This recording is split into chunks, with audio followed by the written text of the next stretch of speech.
Hello అండి.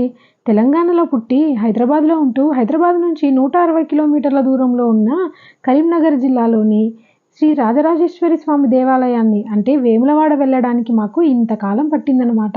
అయినా శివుడాజ్ఞ లేనిదే చీమైనా కదలదట. నాకు ఆ శివునాజ్ఞ ఇప్పటికి వచ్చిందనుకుంటా. అందుకే వేములవాడ వెళ్తున్నాము. దీన్ని తెలంగాణలోని కాశీ అని కూడా అంటారట. దేవాలయాన్ని చాణక్యులు కట్టించారట.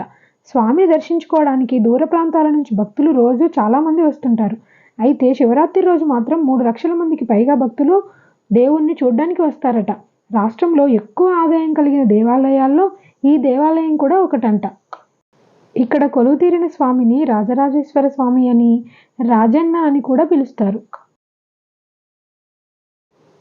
అయితే వేములవాడలో భక్తులు చేసే పూజల్లో ముఖ్యమైనది కోడెమొక్కు. అంటే గుడి చుట్టూ గిత్తని తిప్పి గుడి ముందు కట్టేస్తారనమాట.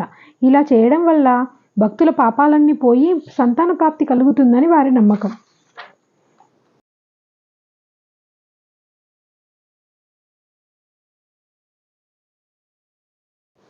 ఇందులో ఇంకో ప్రధానమైన విషయం ఏంటంటే ఎక్కడా లేని విధంగా ఏ టెంపుల్‌లో ఏ హిందూ దేవాలయాల్లో లేని విధంగా 100 ఏళ్ల నాటి నుంచి ఇక్కడ ఒక మసీదు ఉంది.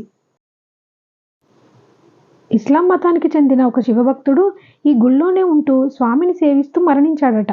అందుకని అతని గుర్తుగా ఇక్కడ మసీదు నిర్మించారట. వేములవాడ రావడానికి ప్రతి ఏరియా నుంచి బస్సు సౌకర్యం అయితే ఉంది. అక్కడికి వచ్చిన తర్వాత ఉండడానికి గది సౌకర్యం కూడా కల్పించారు.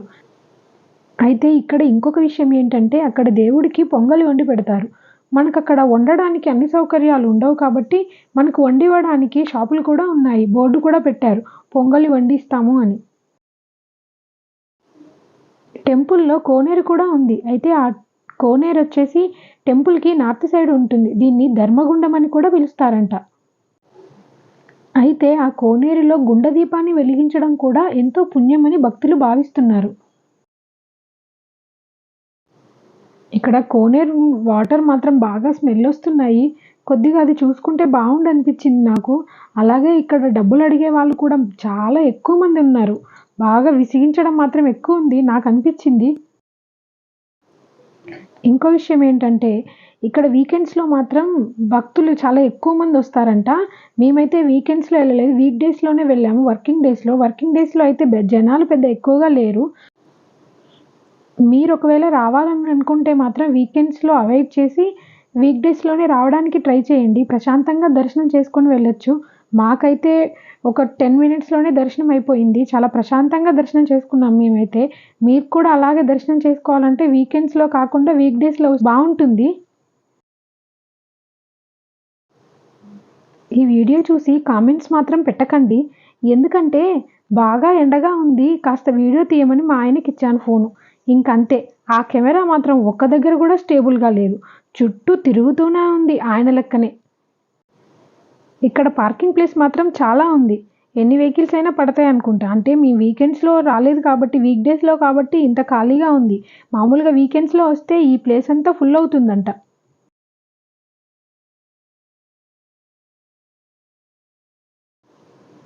మాకైతే 10 నిమిషాల్లోనే దర్శనం అయిపోయింది. మీరు వెళ్ళినప్పుడు మీకు దర్శనానికి ఎంతసేపు టైం పట్టిందో కామెంట్ చేయండి.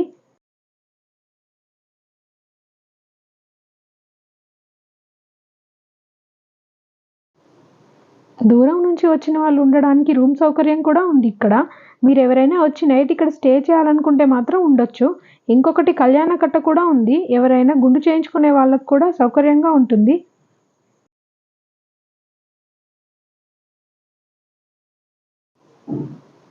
ఇదైతే హైదరాబాద్ నుంచి 160 కిలోమీటర్స్ దూరంలోనే ఉంది. మేమైతే ఆఫ్టర్‌నూన్ 12:00కి అలా బయలుదేరాము. నైట్ 7 అయింది మాకు ఇంటికి రావడానికి. జర్నీనే ఎక్కువ టైం పట్టింది తప్ప దర్శనానికి అక్కడ మాత్రం ఎక్కువ టైం పట్టలేదు.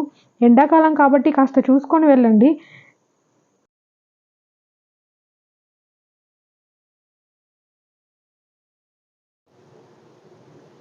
గుడి నుంచి వచ్చిన తర్వాత మాత్రం మా ఇంట్లో పెద్ద యుద్ధమే జరిగింది.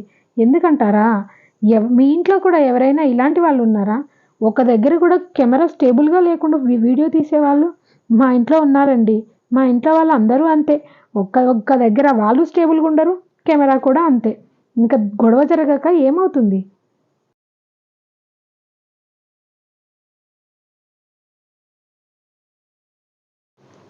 నాకొక డౌట్ అండి. ఎప్పుడో వందల సంవత్సరాల క్రితం కట్టిన గుళ్ళు మాత్రం గట్టిగానే ఉన్నాయి చెక్కు చెదరకుండా. కానీ మనం ఇప్పుడు కట్టుకున్న గుళ్ళు ఇంకో 100 సంవత్సరాలు ఉంటాయని గ్యారంటీ ఉందా?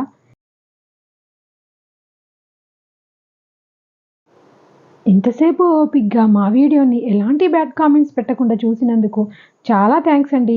ఈసారి వీడియో మాత్రం ఎవరిని నమ్ముకోకుండా నేనే తీసి అప్లోడ్ చేస్తాను కంపల్సరీ.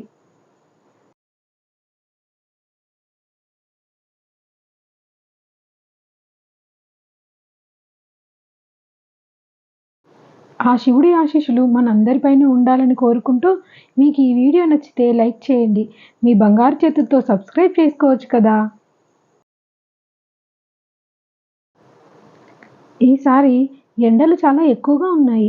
అందుకని ఎండాకాలంలో తీసుకోవాల్సిన జాగ్రత్తలన్నీ తీసుకుంటూ ఆనందంగా, ఆరోగ్యంగా ఉంటూ ఫ్యామిలీతో అప్పుడప్పుడు ఇలాంటి దేవాలయాలకు వెళ్తూ ఎంజాయ్ చేయండి. సబ్స్క్రైబ్ చేసుకోవడం మాత్రం మర్చిపోకండి. ఓకే. Thank you.